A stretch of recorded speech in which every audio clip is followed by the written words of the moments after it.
بسم اللہ الرحمن الرحیم۔ آج میں آپ سب کو میرے ہاتھ کی لکھی ہوئی مختصر تفسیر یعنی مختصر پوائنٹنگ میں جو میں نے لکھی ہیں وہ میں آپ کو تفسیر سناؤں گی پڑھ کے پہلے پارے کی رکوع نمبر پہلے کی۔ پوائنٹ نمبر 1 ہے، قرآن مجید ڈرنے والوں کے لیے رہنما ہے، یعنی متقین کے لیے، یعنی جو لوگ پرہیزگار ہیں ان سب کے لیے قرآن مجید ایک رہنما ہے۔ متقین کون ہیں؟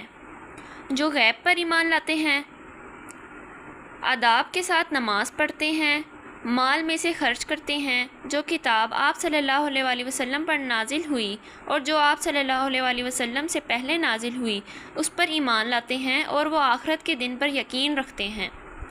یہی لوگ جو اپنے رب کی طرف سے ہدایت پر ہیں اور یہی لوگ نجات پانے والے ہیں، یعنی جو شخص یہ سارے کام کرے گا اللہ تعالیٰ کی طرف سے وہ ہدایت پر ہے اور یہی لوگ نجات پانے والے ہیں۔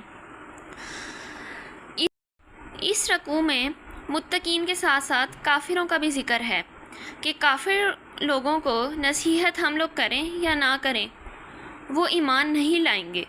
اللہ تعالیٰ نے ان کے دلوں پر کانوں پر مہر لگا دی ہے اور ان کی آنکھوں پر پردہ ہے، ان کے لیے بڑا عذاب تیار ہے۔